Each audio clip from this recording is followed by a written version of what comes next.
Assalamualaikum warahmatullahi wabarakatuh.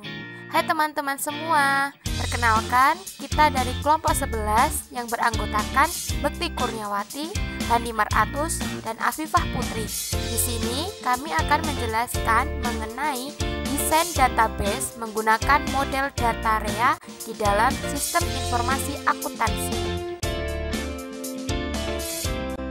A. Proses desain database. Tahap-tahap dasar dalam desain database. Tahap pertama, analisis sistem terdiri atas perencanaan awal untuk menentukan kebutuhan dan kemungkinan mengembangkan sebuah sistem baru. Tahap ini menyertakan pertimbangan awal mengenai kelayakan teknologi dan ekonomi atas usulan tersebut. Tahap kedua, desain konseptual menyertakan pengembangan sigma-sigma yang berbeda bagi sistem baru pada tingkat konseptual, eksternal, dan internal. Tahap ketiga, desain fisik terdiri atas menerjemahkan sigma tingkat internal ke dalam struktur database sesungguhnya yang akan diimplementasikan dalam sistem baru tersebut. Ini juga tahap ketika aplikasi-aplikasi baru dikembangkan. Tahap keempat, implementasi dan konversi menyertakan seluruh aktivitas terkait dengan transfer data dari sistem yang ada ke si A, database baru, menguji sistem baru, dan melihat para pegawai bagaimana menggunakannya. Tahap kelima, menggunakan dan memelihara sistem baru. Hal ini termasuk dengan cermat mengawasi kinerja sistem dan kepuasan pengguna untuk menentukan kebutuhan untuk membuat peningkatan dan modifikasi sistem.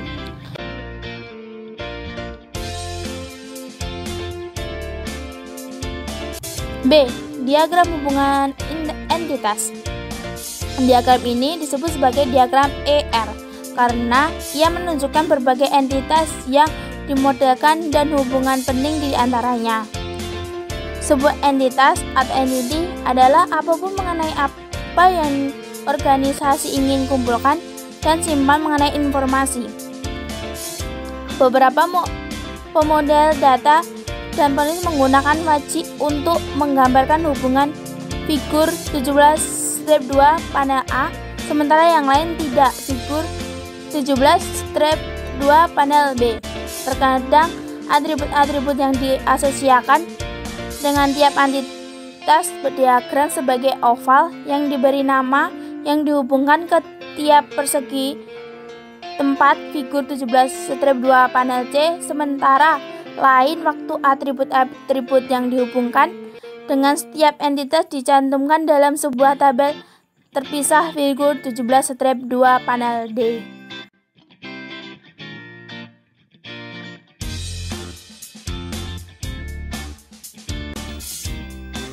Yang selanjutnya, elemen-elemen dasar dari diagram REA.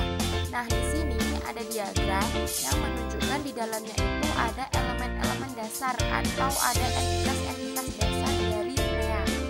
Nah, dalam REA sendiri terdapat 3 jenis dasar entitas. Yang pertama sumber daya, yang kedua peristiwa, dan yang ketiga adalah agen. Sumber daya adalah hal-hal yang memiliki nilai ekonomis untuk organisasi. Nah, di dalam diagram ini yang termasuk dalam entitas sumber daya ada 2, yaitu kas dan persediaan. Yang kedua, peristiwa adalah berbagai aktivitas bisnis mengenai informasi apa yang manajemen ingin kumpulkan untuk perencanaan atau tujuan pengendalian.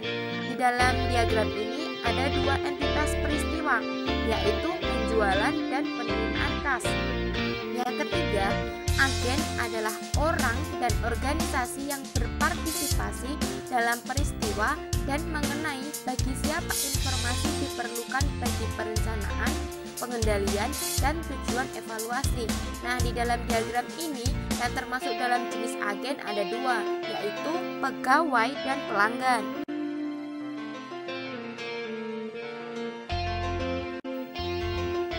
Yang selanjutnya, elemen-elemen dasar dari diagram REA.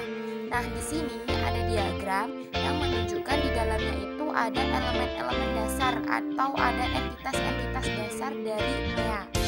Nah, dalam REA sendiri terdapat 3 jenis dasar entitas. Yang pertama sumber daya, yang kedua peristiwa, dan yang ketiga adalah agen. Sumber daya adalah hal-hal yang memiliki nilai ekonomis untuk organisasi. Nah, di dalam diagram ini yang termasuk dalam entitas sumber daya ada dua, yaitu kas dan persediaan. Yang kedua, peristiwa adalah berbagai aktivitas bisnis mengenai informasi apa yang manajemen ingin kumpulkan untuk perencanaan atau tujuan pengendalian. Di dalam diagram ini ada dua entitas peristiwa, yaitu penjualan dan penerimaan kas. Yang ketiga, agen adalah orang dan organisasi yang berpartisipasi dalam peristiwa dan mengenai bagi siapa informasi diperlukan bagi perencanaan, pengendalian, dan tujuan evaluasi. Nah, di dalam diagram ini yang termasuk dalam jenis agen ada dua, yaitu pegawai dan pelanggan.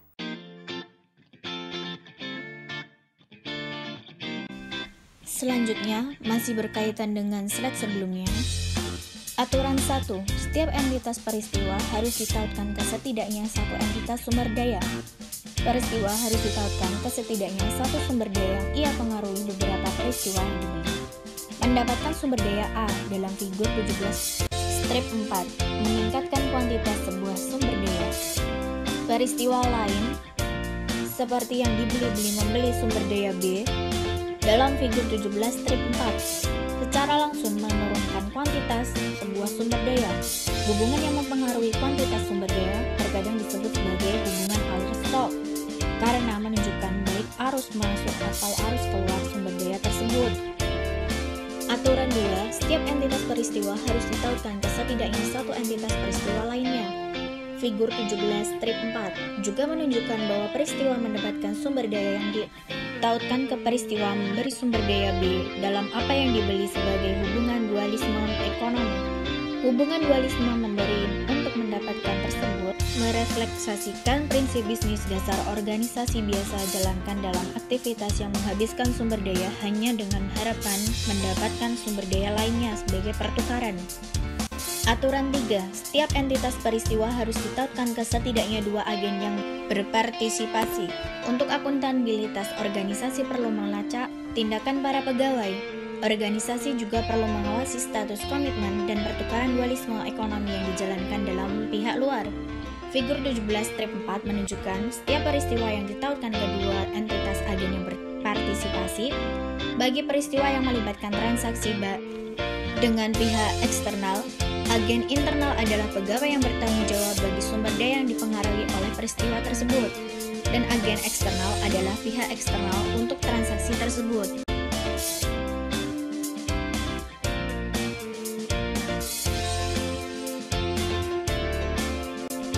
Langkah pertama, mengidentifikasi peristiwa yang relevan.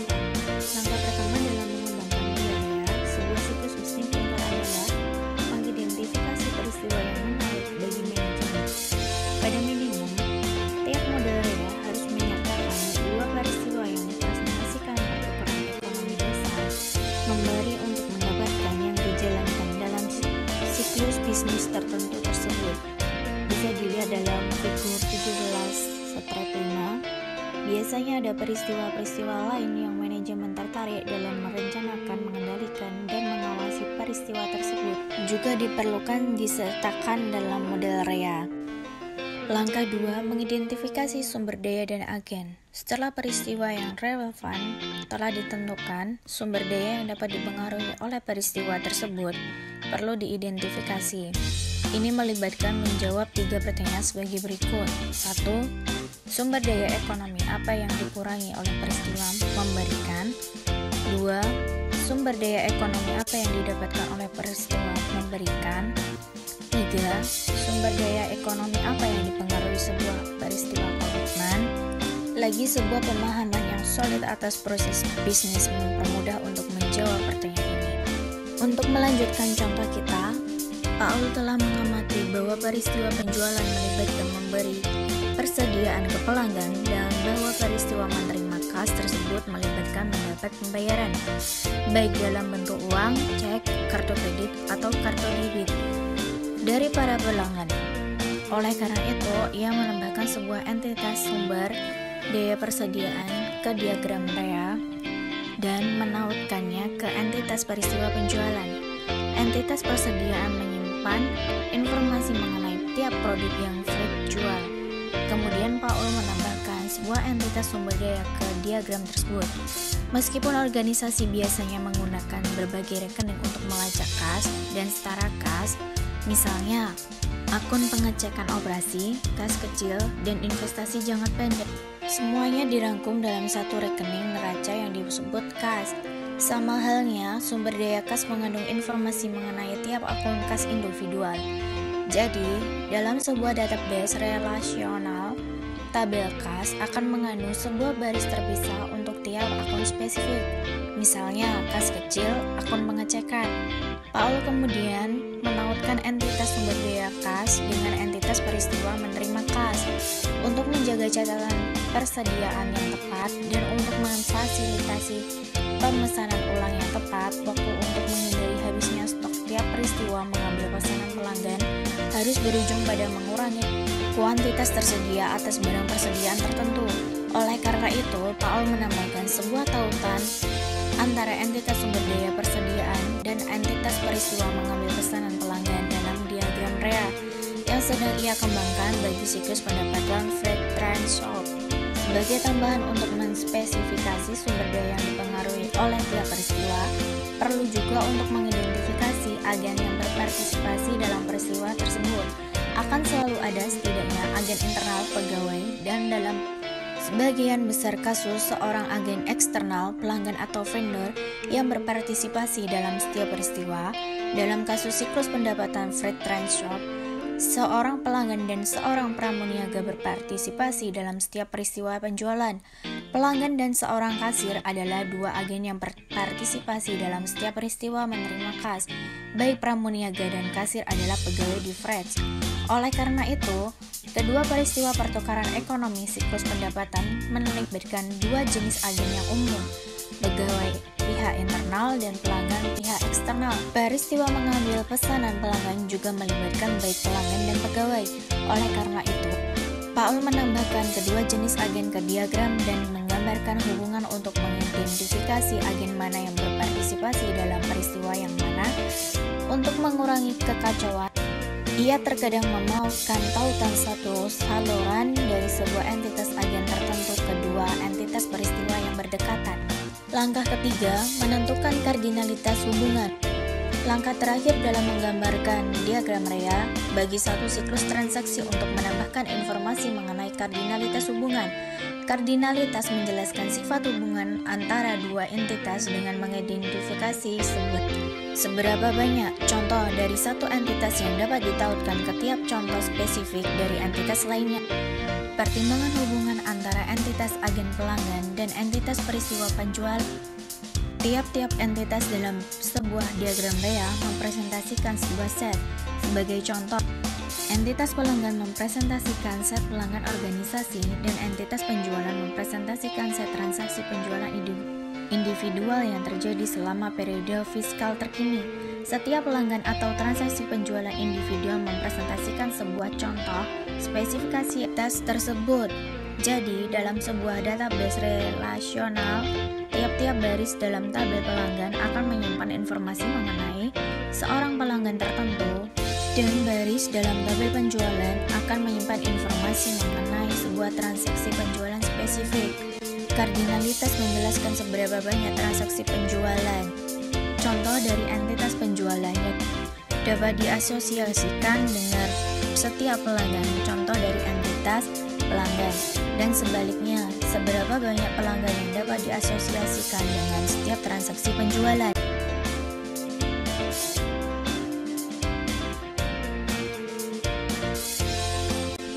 Selanjutnya, 3 jenis hubungan, yaitu 1. Hubungan 1 ke 1. Ada ketika kardinalitas maksimum bagi tiap entitas dalam hubungan tersebut adalah 1. Yang kedua, hubungan 1 ke banyak. Ada ketika kardinalitas maksimum satu entitas dalam hubungan tersebut adalah 1, dan kardinalitas maksimum bagi entitas lain dalam hubungan itu adalah banyak. Yang ketiga, hubungan banyak ke banyak. ada ketika kardinalitas maksimum bagi kedua entitas dalam hubungan tersebut adalah banyak. Sekian materi yang kami sampaikan, semoga bisa dipahami teman-teman semua, dan terima kasih sudah mendengar sampai akhir. Dah teman-teman, wassalamualaikum warahmatullahi wabarakatuh.